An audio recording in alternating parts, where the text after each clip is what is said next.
बिस्मिल्लाहिर्रहमानिर्रहीम। अस्सलाम वालेकुम viewers, welcome to my YouTube channel. Viewers, कैसे हैं आप? उम्मीद करता हूँ आप ठीक होंगे। व्यूअर्स, आज मैं आपको इसोफिल 40 mg कैप्सूल का मुकम्मल रिव्यू दूंगा, जो मैदे की तेज़ाबियत, सीने की जलन, heartburn, gastric ulcer, peptic ulcer और एच पैलोरी के लिए बहुत ही मुफीद कैप्सूल है।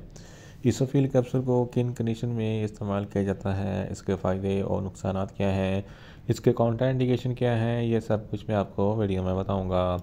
व्यूअर्स, सबसे पहले मेरी आपसे रिक्वेस्ट है, मेरा चैनल मेडिकोज इन्फो सब्सक्राइब करें।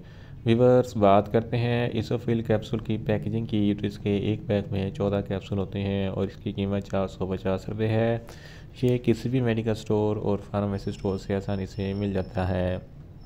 व्यूअर्स, अब बात करते हैं इसोफिल कैप्सूल की फार्मूलेशन की। तो इसकी फार्मूलेशन में इसोमेप्राजोल 40 mg होता है और ये 20 mg की स्ट्रेंथ में भी दस्तयाब होता है। व्यूअर्स, अब बात करते हैं इसोफिल कैप्सूल का सही तरीका इस्तेमाल और खुराक की। तो इसोफिल कैप्सूल दिन में एक कैप्सूल 2 मरतबा इस्तेमाल कर सकते हैं, यानी कि एक कैप्सूल सुबह, एक कैप्सूल शाम में इस्तेमाल कर सकते हैं। कैप्सूल को खाना खाने से 20 मिनट पहले इस्तेमाल करें तो आपको इफेक्टिव रिजल्ट मिलेंगे, या आप अपनी कंडीशन या डॉक्टर की हिदायत के मुताबिक भी इस्तेमाल कर सकते हैं। व्यूअर्स, अब बात करते हैं इसोफिल कैप्सूल को किन कंडीशन में इस्तेमाल किया जाता है और इसके फ़ायदे क्या हैं। इसोफिल कैप्सूल में इसोमेप्राजोल होता है, जो मैदे की तेज़ाबियत को कम करता है। अगर आपके मैदे में बहुत ज़्यादा तेज़ाबियत है तो इस कंडीशन में इसोफिल कैप्सूल बहुत ही मुफीद है। इसके इस्तेमाल से मैदे की तेज़ाबियत कम हो जाएगी। इसके अलावा अगर आपके सीने पर जलन होती है या हार्टबर्न होता है तो इस कंडीशन में भी इसोफिल कैप्सूल बहुत ही मुफीद है। गैस्ट्रिक अल्सर, पेप्टिक अल्सर के लिए भी इसोफिल कैप्सूल बहुत ही मुफीद है।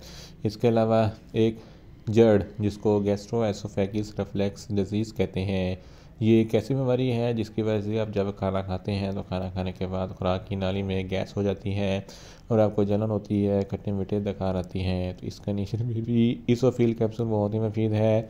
एच पैलोरी एच पैलोरी एक बैक्टीरिया है जिसकी वजह से आपके मैदे में छोटे छोटे ज़ख्म बन जाते हैं और अल्सर बन जाता है। तो इस कंडीशन में भी इसोफिल कैप्सूल बहुत ही मुफीद है। अगर आप बहुत ज़्यादा स्पाइसी फूड खाते हैं तो स्पाइसी फूड खाने के फ़ौरन बाद इसोफिल कैप्सूल का इस्तेमाल ज़रूर करें, ताकि आपके मैदे में ज़्यादा तेज़ाबियत पैदा ना हो। इसके अलावा ड्यूडोनल अल्सर के लिए भी इसोफिल कैप्सूल बहुत ही मुफीद है। अगर आपको बदहज़मी है तो इस कंडीशन में भी इसोफिल कैप्सूल बहुत ही मुफीद है। इसके इस्तेमाल से आपको खुराक अच्छे तरीके से हज़म होगी। इन शॉर्ट, इसोफिल कैप्सूल हर किस्म के मैदे की तेज़ाबियत, सीने की जलन, heartburn, gastric ulcer, peptic ulcer और एच पैलोरी के लिए बहुत ही मुफीद कैप्सूल है। वीवर्स, अब बात करते हैं इसोफिल कैप्सूल के नुकसानात की। तो इसके इस्तेमाल से आपको कुछ मामूली से नुकसानात हो सकते हैं, जैसा कि आपको न्यूज़िया हो सकता है, आपको वोमिटिंग हो सकती है, आपको डायरिया हो सकता है, आपको पेचिस लग सकते हैं। वीवर्स, अब बात करते हैं इसोफिल कैप्सूल के काउंटर इंडिकेशन की। तो हाइपर सेंसिटिविटी वाले लोग इसोफिल कैप्सूल का इस्तेमाल ना करें, और छोटे बच्चे जिनकी उम्र 10 साल से कम है, इनको इसोफिल कैप्सूल का इस्तेमाल ना करवाएं। व्यूअर्स, ये था इसोफिल कैप्सूल का मुकम्मल रिव्यू। उम्मीद करता हूँ मेरी ये वीडियो आपको अच्छी लगेगी।